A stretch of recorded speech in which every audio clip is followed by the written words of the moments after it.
नमस्कार दोस्तों, आपका स्वागत है राजन की पाठशाला दिल की बात एपिसोड नंबर 7 में। तो आज मैंने सोचा कि हम काफ़ी एस्ट्रोलॉजी के बारे में हमने चर्चा की, बात करी।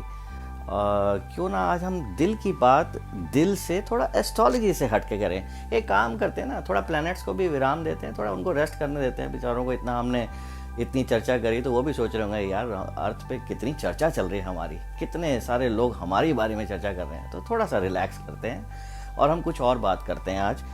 और जो बात मैं ये लेकर आया वो बहुत इम्पॉर्टेंट है, क्योंकि जैसे जैसे हमारी उम्र बढ़ती जा रही है वैसे वैसे हमें नए नए एक्सपीरियंस हो रहे हैं। और मुझे भी ऐसे ऐसे एक्सपीरियंस हो रहे हैं जो कि मैं एस्ट्रोलॉजी के साथ लिंक तो करता हूँ उनको, लेकिन उसके साथ साथ उसके मैं ये देखता हूँ कि उससे मुझे फ़ायदा क्या हो रहा है, किस तरह से मिल सकता है फ़ायदा।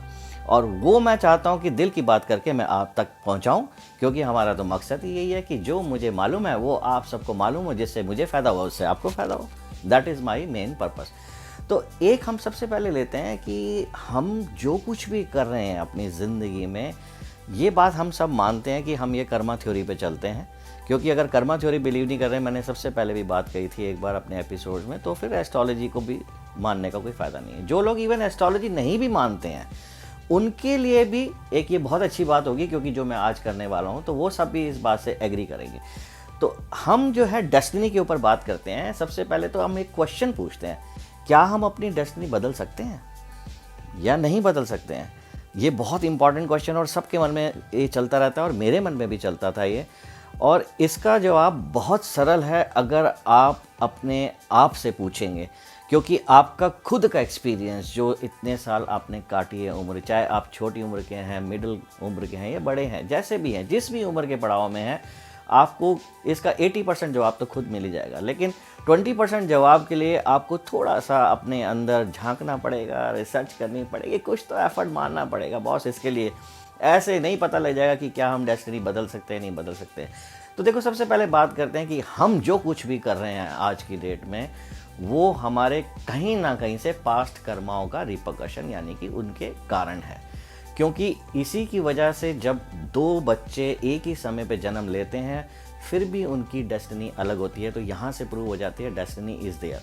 अब दूसरी बात, अगर डेस्टिनी ही है सब कुछ और सब कुछ जो है अपने आप लिखा ही हुआ है, तो भाई हम तो मशीन हो गए, रॉबोट हो गए, हमने क्या करना है फिर? हम अपना जैसे चल रहा है चलते जाएं? नहीं। इम्पॉर्टेंट बात यह है कि ग्रह कुछ नहीं करा रहे, करना जो हमने है वही सामने आया है, ग्रह हमें केवल बता रहे हैं। इसीलिए मैंने आपको ये कहा था, ग्रह सिर्फ बोलते हैं, ग्रह करते नहीं है। ग्रहों ने तो भैया आपको बताया कि भाई ये लिखा हुआ है आपके लिए और उसको आप बदल नहीं सकते, लेकिन आप अपने एक्शन से उनमें ज़रूर सुधार कर सकते हैं, उनकी डायरेक्शन को अपने मुताबिक ढाल सकते हैं। और मान लीजिए आपकी सिचुएशन ऐसी आ जाती है जहाँ पर दो आपको अल्टरनेटिव्स बहुत हैं और आप कंफ्यूज हो गए कि मैं क्या करूँ। अब ये आपका एनवायरनमेंट बन गया। अब आपकी डेस्टिनी जो है आपके एक्शन डिसाइड करेगी। जो भी आप एक्शन लेंगे ऑटोमेटिकली वो आपका फ्यूचर बनेगा। एक बात और इसके साथ मैं आपको बताना चाहूँगा यहाँ फ्यूचर से, आप जिंदगी में हमेशा, मैंने सबसे पहली वीडियो में भी बात कही थी, live in present, live in the moment. Future को एस्ट्रोलॉजी से जाने और अपना प्रेजेंट सुधारने के लिए, अपने प्रेजेंट को खराब करने के लिए कभी भी फ्यूचर को मत जानना। एस्ट्रोलॉजी हमारा एक टूल है जिससे हम खुद को जान सकते हैं, अपनी ज़िंदगी को जान सकते हैं और उसको बेहतर बना सकते हैं। जो आज तक ये ऐसे खान हैं जो अभी तक जिसकी खुदाई चल रही है और अभी तक इसमें से पूरा सोना नहीं निकला है। तो इसमें सिर्फ हमें यही करना है कि जो निकल गया सो निकल गया, आने वाले की चिंता मत करो, आने वाले को सुधारने के लिए प्रेजेंट में एक्शन ले लो। That is very important. और दूसरी बात एक और मैं आपको बताता हूँ बहुत इंपॉर्टेंट, जो कि हमें भगवत गीता से भी पता लगता है कि मन की गति को रोकने के लिए बुद्धि का प्रयोग करो। तो सबसे जो हमारी जड़ है ना मन, यानी कि अगर हम उसको एस्ट्रोलॉजी से लिंक भी करेंगे तो मून वो सबसे बड़ा कारक है उसका, और उसी को कंट्रोल करने के लिए भगवान ने हमें बुद्धि दी है, जिसको हम स्काई एलिमेंट भी कहते हैं, आकाश तत्व भी कहते हैं। तो हमें उसका इस्तेमाल अगर हम प्रॉपर करें, बुद्धि हमारे हाथ में है। तभी कहा गया है कि 70-80% is your destiny, rest is your actions, you can change it, you have a freedom of actions. तो अगर इन सब का निकालेंगे ना क्रक्स, तो क्रक्स यही है कि आप प्रेजेंट में जियो, फ्यूचर जानने के लिए एस्ट्रोलॉजी का टूल इस्तेमाल करो और उसमें आप ये देखो कि आपकी स्ट्रेंथ क्या है, आपकी वीकनेस क्या है, आपकी अपॉर्चुनिटीज़ क्या हैं और आपके थ्रेट्स क्या हैं, जिसे हम स्वॉट एनालिसिस भी कहते हैं आजकल की मॉडर्न उसमें भाषा में। तो अगर हम एस्ट्रोलॉजी से अपना हॉरोस्कोप से स्वॉट एनालिसिस करते हैं तो उससे आप बहुत कुछ अपने एक्शन से अपनी लाइफ को बदल सकते हैं। और एक और आपको मैं छोटा सा उपाय देके जा रहा हूँ अंत में, कि जब भी आप दुखी हो, मन उदास हो, तो आप केवल जो आपके पास है, जो भी कुछ जिसको भी आप पसंद करते हैं, जो भी चीज़ें आपको अच्छी लगती हैं, उसको याद कर लें तो आपको मोटिवेट करेंगे, तो ये पॉजिटिविटी क्रिएट करेगा। तो इसी तरह से आपके पास क्या है आप उसको अप्रिशिएट करना सीखें और हर रोज सुबह और रात, सुबह उठ के और रात को सोने से पहले थैंक्स करें, जो है उसका थैंक्स करें।